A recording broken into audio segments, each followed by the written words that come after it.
Now, living with telecommunication. The investiture of Prince Charles at Carnarvon Castle was seen as clearly in Japan as from the royal dais within the walls of the castle itself, thanks to modern telecommunication techniques. Indeed, the time is fast approaching when foreign powers will be able to bounce subtly flavored propaganda off satellites and into any radio and television set in the world. In fact, we're living through a mass communication explosion, and many people are naturally concerned as to what its outcome will be. Among them is Colin Cherry, Professor of Telecommunication at the Imperial College of Science and Technology, London, where he has for some years been involved with the human rather than the hardware aspects of communication systems. In the following talk, the first of two, Professor Cherry examines the new freedoms of action which modern telecommunication media have made possible, and suggests that consideration of gadgets alone won't help us predict the outcome. Of all the revolutionary changes which have come upon us since the Second World War, none are likely to be of greater long-term significance to the world than those deriving from our vastly increased powers for communicating. I say this not thinking just of specific gadgets like telephones, aircraft, television, computers, satellites, and whatever next, nor from conjecture about what each is likely to do to us. I say it rather from consideration of the true nature of technology and from the nature of human communication itself, which I take to be nothing less than the basis of social existence and awareness. Indeed, I would go so far as to define society as people in communication. The means of communication possessed being a major determinant of the form of various social institutions in any society, whether it be a peasant society or a nomadic society, or one which we pride ourselves in calling an advanced society. To take an example, money as a technical means of communication. We can bargain with coins as we bargain with words, and the invention of money permitted totally new forms of social organization. Printing is another means of communication, whose social consequences I need hardly mention. Both are based on ancient technologies, and yet, far from becoming outmoded, both are coming into increasing and more widespread use, nationally and internationally. The coming of the telephone last century was equally revolutionary, but not just because it raised the speed of communication in one step, from that of the horse to that of electricity, but because it enabled people to move about with greater security. It added as much to personal mobility as did the wheel, inasmuch as it made conceivable the movement of our bodies about the country, whilst our minds remained in contact with events at home. Again, the primary importance of the invention of radio at the turn of the century was that it immediately changed the future of naval warfare. Because ships no longer relied on flag signaling, they could disperse out of sight of one another and still fight organized battles. So I could go on with endless examples. Thus the introduction of reliable intercontinental telephones after the last war, using both cables and satellites, whose message traffic has grown so explosively, and again the international teleprinter has removed certain constraints. This has led to the most globally dispersed industry of all time, the international airways. These new systems of international communication have not merely removed constraints of time and distance, as so often said, but also altered the constraints upon political action. Everyone soon knew about Suez, for example, and rapid and decisive action was taken against us. In the 18th century, we might have been in Cairo before anyone knew. But today, governmental and diplomatic relations, international business and manufacturing industries, news services, and public attitudes have been given a new and powerful degree of freedom. It is in this sense that technology, and communication technology above all, is a political matter. Technology is a means, not an end. It offers new potential for choice of action and compels us to make decisions. Technology is power, yet it continues to be taught within colleges and universities as though it were nothing more than abstract exercises in mathematics, physics, and chemistry, or as though it were an end in itself, fascinating, no doubt, and intellectually stimulating, like crossword puzzles. In the light of all this, it is hardly surprising that communication has become a subject of great popular interest and often concern. The various new media, as they come in, offer a certain feeling of threat, because they all imply a possible disturbance of the familiar social order, a change of social relations, and hence a threat to one's own feelings of self. Many questions are raised. Will world communication help unite us or divide us? Do radio, TV, and the press control us or not? Is TV really increasing juvenile delinquency? There's now a whole mythology of so-called mass communication. Many today are genuinely concerned about what modern methods of communication may be doing to us. They fear the arrival of new media before we have had time to adjust to the old. Another fear is that increasing national and global communication services will inevitably lead to greater centralization of power, and so to loss of the individual. People fear this, even though centralized world government seems to many also to be a desirable aim. Again, in recent years, millions of transistor sets have poured into undeveloped countries of Africa and the Middle East. Will Western programs give their peoples false values? Communication, for better or worse. To think about these endless social questions, we must stand back a little and consider them in a more general and philosophical way. And we won't get very far until we ask ourselves two questions. First, what is human communication? And second, what is the true nature of technology? First then, what is communication? Strictly, the word means sharing. The sharing of a common language, cultural symbols, social habits, rituals, and many forms of sign. It's a mistake to think of one person sending messages to another. The two persons may be sharing a language, but not necessarily sharing a common purpose. It is an even greater mistake to think of communication necessarily being goal-seeking, with the aim of bringing people together. For just as speech may sometimes bring people together, so it can equally well keep them apart. With language, we can discuss amicably, or we can quarrel, and we can unite or divide. Now, when a child is born, it is part of its mother, who, by verbal and other play, begins to teach the child its own separate existence and identity. Within a few months, that child is babbling mainly in the phonetics of its own mother, and has already set off on mental railway lines, separating it for life from children of other cultures.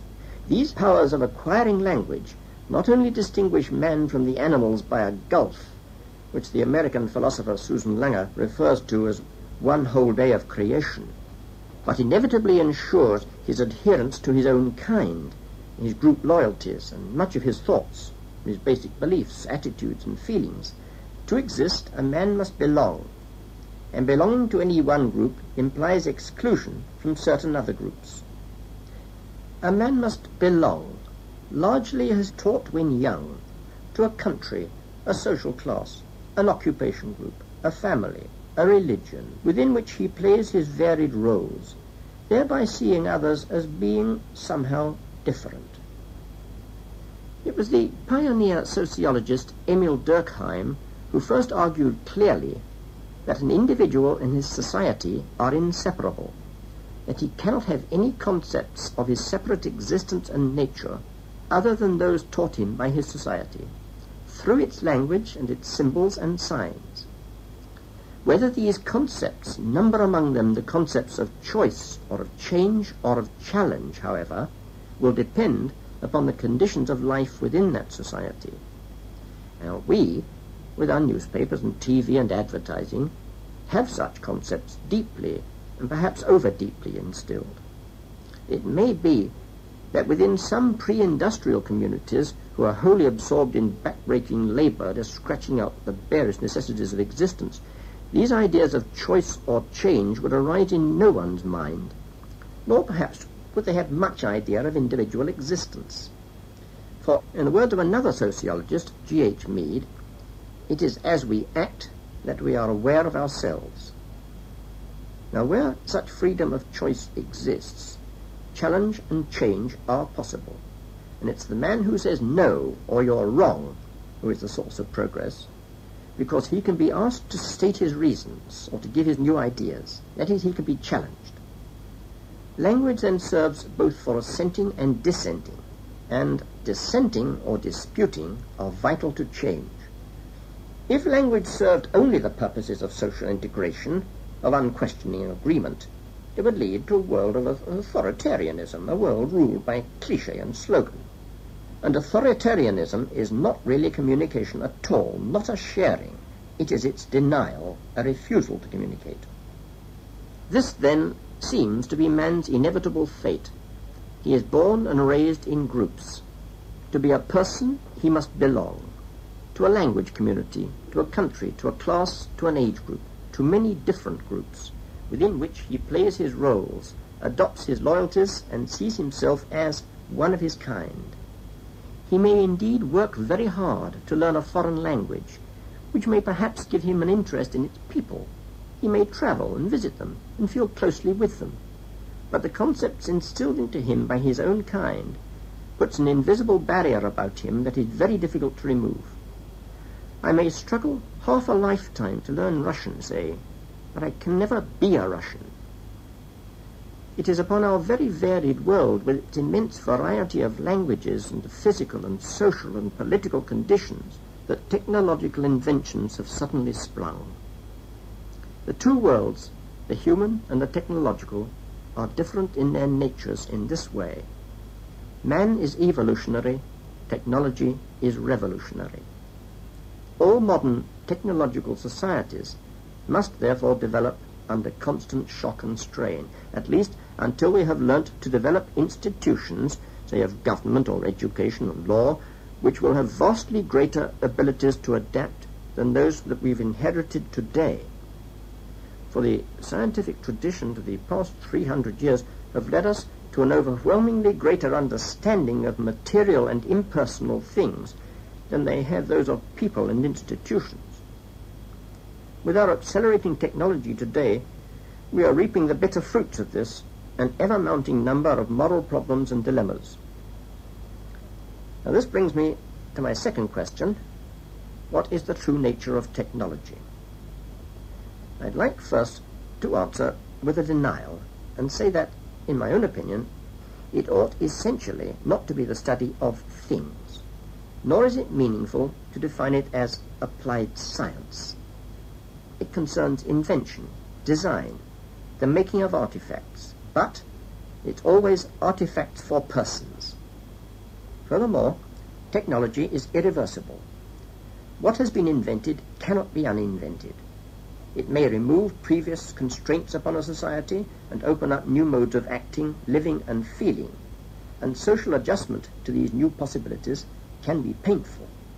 For, as we have seen, say, with the invention of the pill, such adjustment can violently disturb existing traditions. Technology always raises questions about values. It involves responsibility. The criteria of success of any manufactured artifact are expressed by people's opinions and not, as in science, by how it supports or denies a theory. It is always open to criticism. In other words, technology, unlike science, does not contain within itself its own success criteria. Its criteria are essentially social, and success for one person may be failure for another.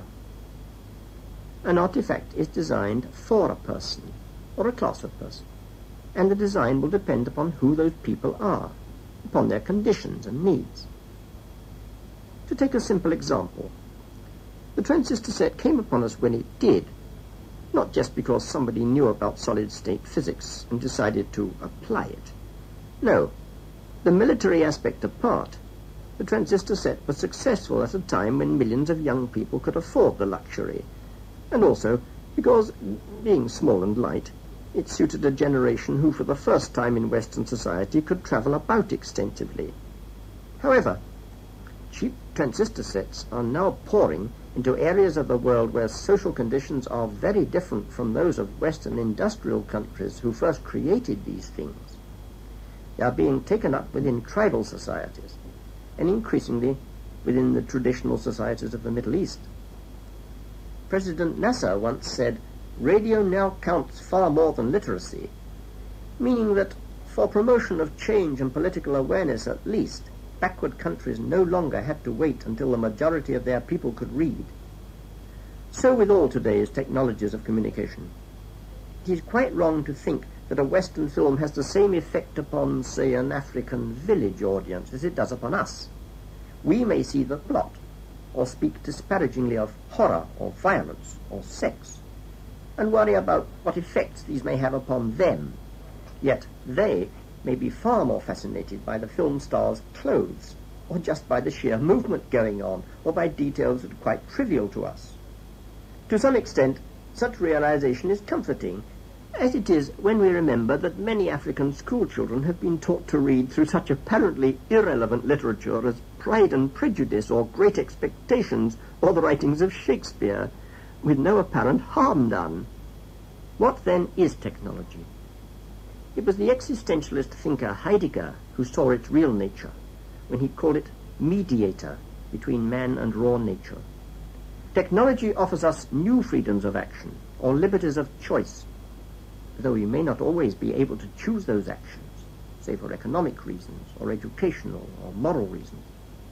A new invention offers us, in principle, new conceivable modes of action, of thinking and of feeling, which may or may not be adopted. In practice, the taking of these actions may inhibit us, of course, in other ways. Invention is certainly not to be equated with progress. The expression, "this shrinking world," is a commonplace today, but to my mind it's a deceptive one. The world is shrinking, but only in the sense that travel is much faster, or that events in, say, Vietnam are reported in London and seen on TV news bulletins within the hour. That is, the world has shrunk as a result of faster communication, but only in time scale. On the contrary, in the sense of personal existence and experience, the world has not shrunk, but vastly expanded, at least in the minds of those people who have access to books or newspapers, radio or television, or who are able to, say, travel more. They are increasingly called upon to make more and more critical assessments, to take more and more personal views upon more and more issues, to try to understand the doings and affairs of more and more peoples in ever more regions of the world. The world increasingly expands and faces us with more and more dilemmas. But our emotional capacities do not. We may read the news about millions of people or see their faces on the TV screen, but we do not often feel a personal relation with those images. We can put the paper down or turn to the crossword puzzle without a qualm, just as we can switch off the TV set and blot out the news.